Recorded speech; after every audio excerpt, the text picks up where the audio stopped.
maximize how helpless everyone felt. What gets me is how the confusion lingered. Some people thought it was a kitchen accident, or maybe a fire, so they didn't immediately realize they were being targeted. And with alarms blaring and music still playing overhead, it's a sensory overload. People don't know whether to evacuate, hide, or look for the source of the noise. That's what makes the opening minutes so lethal. What shifts after the first couple minutes is chilling.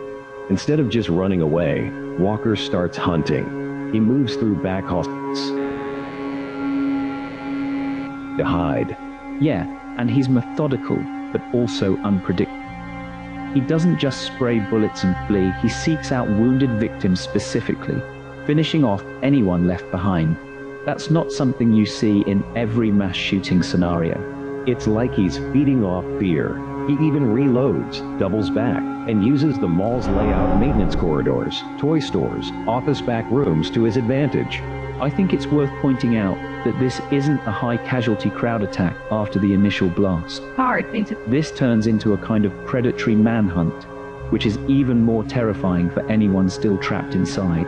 Here's where things get surreal. While all this violence is happening, the mall music is still playing. Black Eyed Peas, Maroon 5, even Lady Gaga like a soundtrack to chaos. That detail is almost too much, but it's exactly what makes these events feel so real to survivors. You're hiding from gunfire.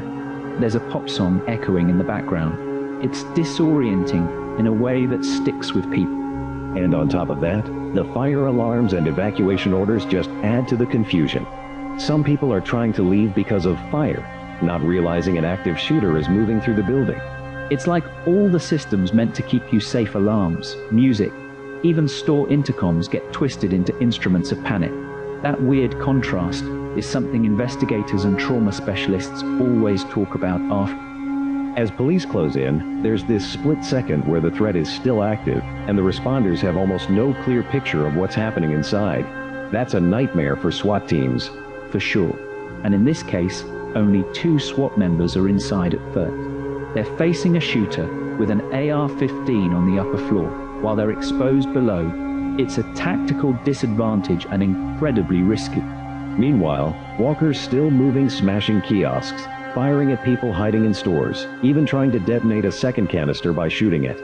That erratic behavior shows his original plan is unraveling, but he's not stopping. It all comes to a head with more police moving in, desperate civilians being evacuated, and this sense that order is only barely being restored. That tension between chaos and control is what makes this kind of incident so hard to contain. So, here's the wild part. Everything about this event tracks with how real-life attacks unfold.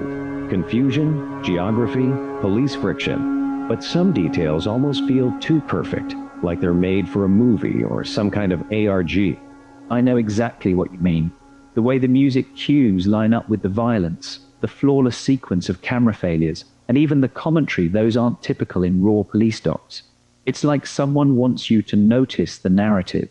Plus, there's the weird ending with distorted subtitles in Thai, and dialogue that sounds more like a horrified streamer than a detective or dispatcher. It's compelling, but it's also constructed. That doesn't make the event less chilling. If anything, it highlights how media and storytelling shape our perception of tragedy, and how thin the line is between documentation and drama.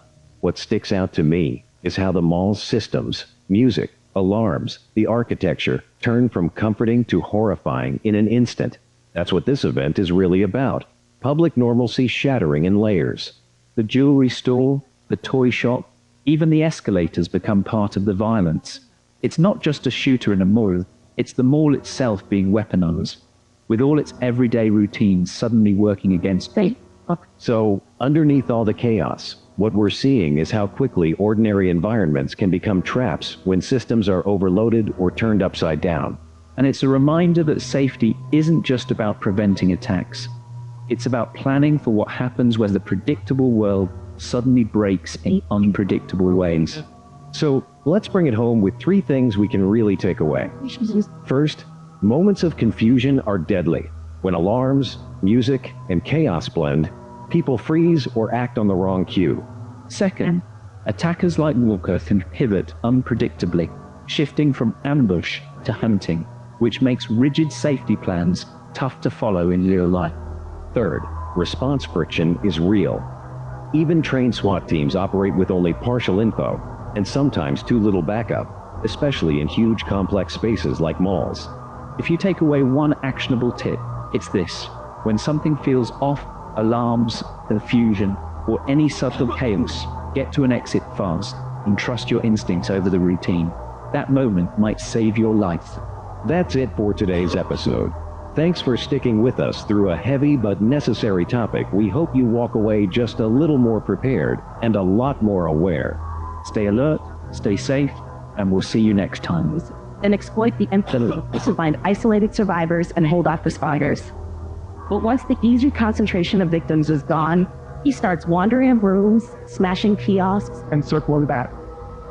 That suggests either adrenaline-fueled loss of focus, obsession with extending the terror, or both. He also appears to be fixated on dominance and finishing victims.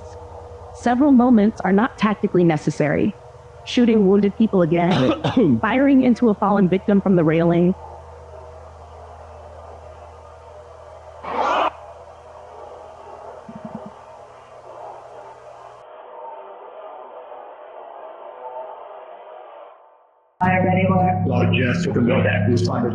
It's unclear tonight is that first responders were called to the scene after reports of some kind of blast inside the building.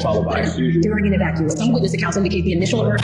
An explosion and then people started running. I think someone has a gun. I can't tell where he is. Now responding to this stage on the east side as an active and evolving situation. Families are waiting for information as authorities work to Exactly what happened. Our correspondent in Savannah, Georgia tonight will continue.